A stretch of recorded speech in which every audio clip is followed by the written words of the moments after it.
young, fit, vibesy, most of us feel untouchable. But here's the truth: being young and healthy doesn't mean being protected. Today, we're talking to someone whose story proves just that. She was living her life, doing everything right, then came a diagnosis nobody expected. Chellan, Hi. welcome to Living Fully. Thank you so much. Take us back to the moment when you first found out that you had breast cancer. You were young, doing everything right, and then boom.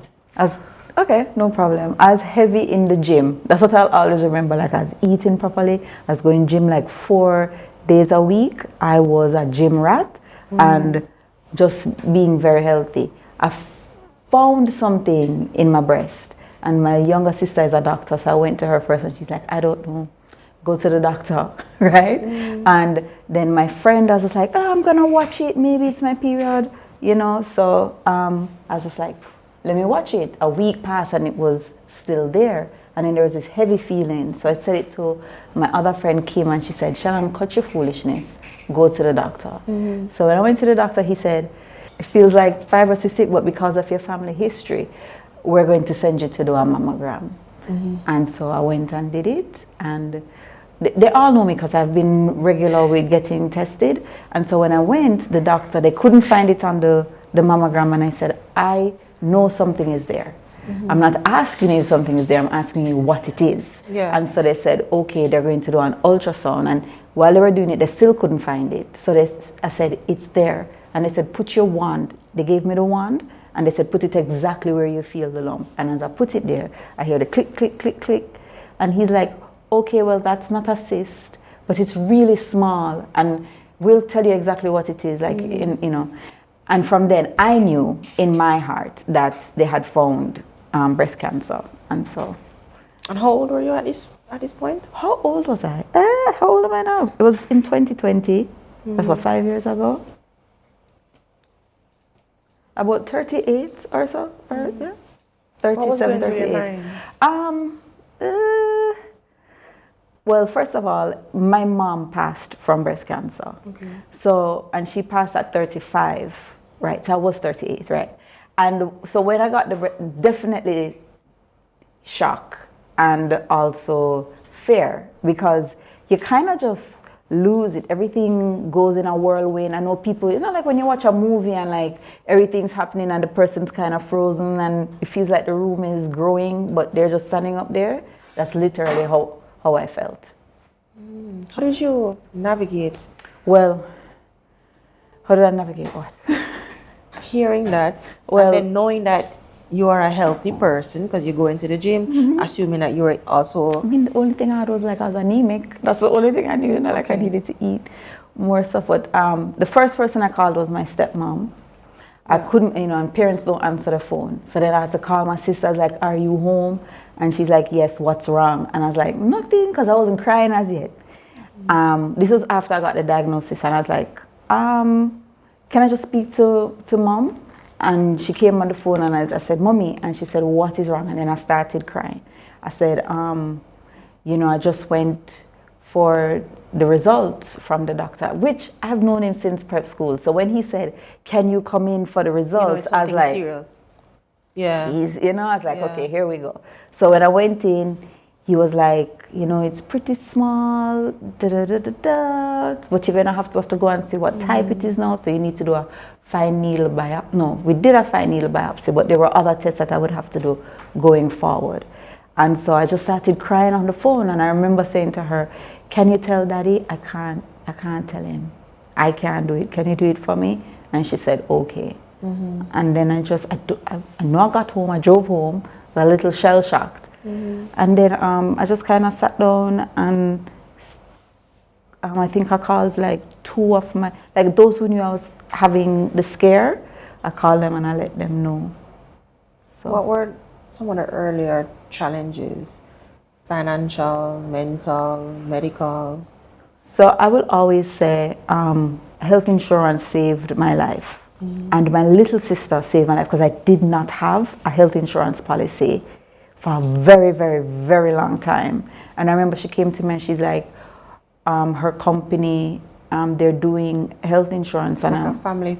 yeah, like she's like the company is doing it and she's thinking let's just do it with the family. And I was just like, I don't have that extra cash, and she's just like, no, you're going to do it. And I say it all the time, just her insistence genuinely saved my life, because the surgeries that we've had to do and the treatment, the health insurance was just key in just because my parents helped me, but it assisted in such a big way. And what I had was normal insurance, which is what, the 80/20. It wasn't even like critical, for critical illnesses and stuff like that. It was just a normal insurance, and just how much it helped was just unbelievable. I will always preach that you need health insurance. Now, for lots of people watching, this is where insurance becomes real. Chellan, how much did this insurance coverage help? Okay, here's one way. One, I would do about, I think it was either 12 or 16 rounds of chemotherapy. Each round would be about $90,000. Right? And then you have the insurance that would start covering that. Of course, you're going to use out a whole bunch of that. So thankfully, I have like NHF, which is another form of health insurance. So they helped with some of the medication as well. But I'm telling you from the start, you need health insurance. One injection that we had, after you finish chemo, you have suppressants, which will supposed to stop the cancer from coming back, right? And one injection was about $1 million odd. No, 300,000, and then how many I needed, right? So then you need health insurance for that. So it's very expensive. Treatment is expensive, especially if you're doing it privately, especially if it's time sensitive, because yes, there are things out there, but sometimes when you find out, you have to do it now. Also, I did a lumpectomy at first, which is I just removed the lump. Then we did a test and found out, people do BRCA/HIX, but when they did my genetic test, they found out that I have a rare genetic mutation called Lee-Fromeny. So then I had to do a double mastectomy. Explain that. Lee-Fromeny means that where the average person might have a 15% chance of getting breast cancer, I have a 80. Wow. So it was almost a given that it would come back. And even though we removed the breast, we still had a carcinoma come back in the breast, and we had to go and do another surgery. This is after I've done a mastectomy and reconstruction, a double mastectomy and reconstruction. Did you know that you had that rare illness? Not until after the lumpectomy, and we sent it abroad to get tested, and the lab was like, this is, for you to be the first person in your family is very strange, so it must be there somewhere else, but we don't know because people don't test, right? So what I'm saying is that, I don't speak about all the other surgeries that I did after the first lumpectomy, but insurance has helped me along the way. And having the Lee-Fromeny also puts me at risk of all different types. So there is the constant monitoring. So I'll do 2 ultrasounds a year, blood tests consistently. There's just a protocol that has to go through. And the health insurance helps straight throughout the year. I couldn't do it without it. And this is where things like critical illness riders come in. Chellan, is there anything that you or your friends or your family wish they knew before all of this happened? I'm going to be very honest. When I got diagnosed, the way the insurance, the way that they just came in and they were just like, let me help, or just, just how kind they were. They kind of walked us through everything. I think if I knew how much, and if I knew I had any risk, I would have gotten critical illness. But because my sister literally had to convince me, I just got the bare minimum. Well, for critical illness? No, for health insurance. For health insurance, I didn't even get critical. But if I knew, they say hindsight is 20/20, I would get critical illness insurance, but you just never know what life is going to dish to you. I'm just saying, if you are able to get it, I would definitely say you get it, your family members get it, everything. I was in a privileged situation where I had parents to help me, but if I was on my own, even, you know, the critical illness would have made a bigger impact to me than just the normal one. So that's what, you know, if you say if there's anything I knew, I wish I had invested more in my health insurance than having to find out now that you would need it. Okay. Yeah. Now that you've already been through the process, you know, moving on, you're living your life, what is it like for you now? Is it something that you're still scared of, or do you still have it in the back of your mind that something else can happen? So, you know, I have other friends who had been diagnosed, and they have also beat it. Yeah. They've done the chemotherapy, and I think that's what a lot of people are afraid to go get tested and suppose it's. But we're in 2025.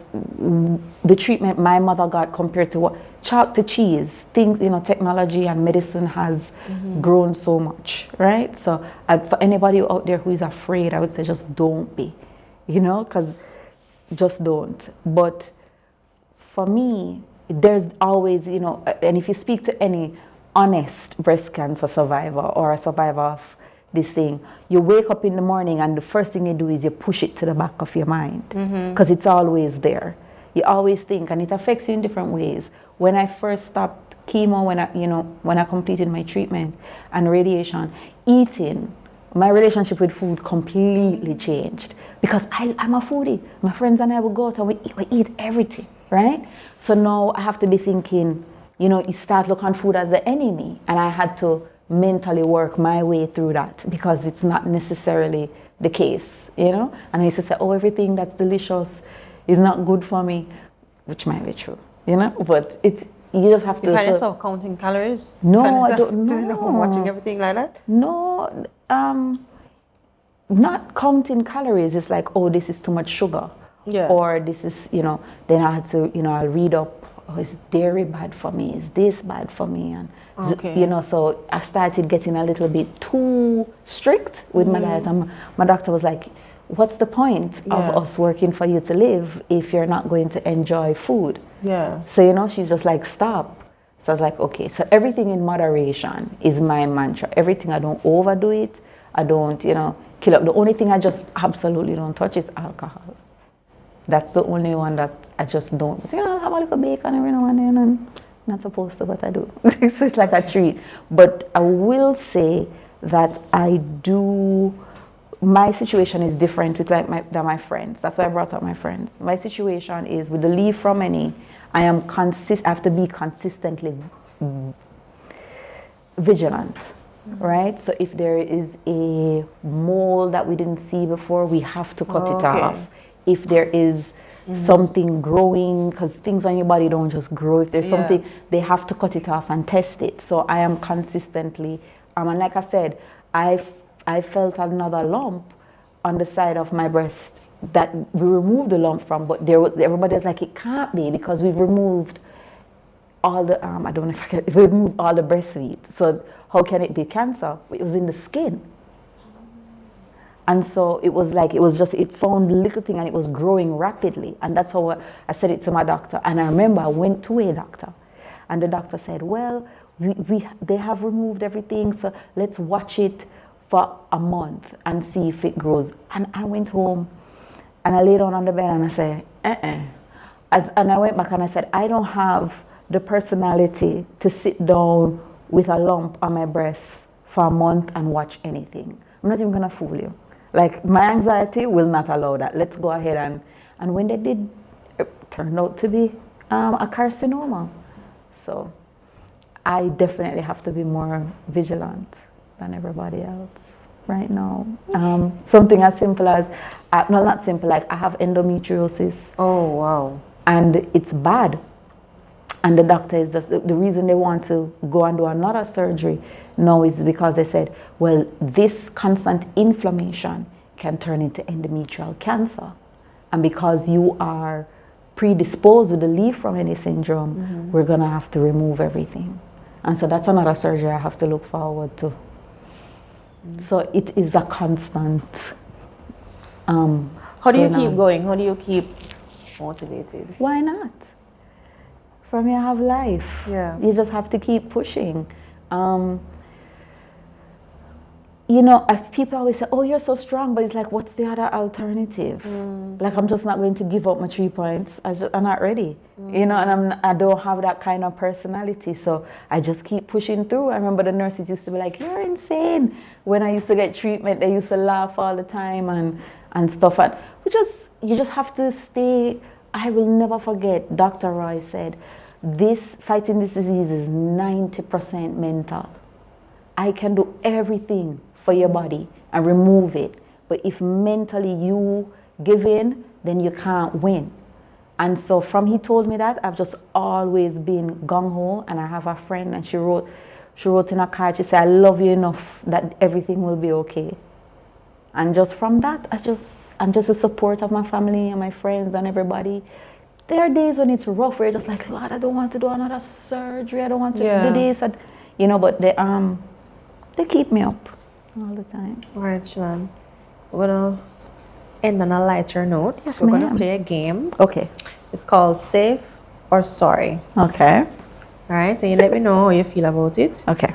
All right. Leaving your boyfriend Yes. as beneficiary. Oh, sorry. Sorry. Leaving your boyfriend as beneficiary instead of your family. Safe or sorry? That's not a safe, it's just a plain answer. Sorry. Yeah. Sorry. Yeah. But some boyfriends help more than family.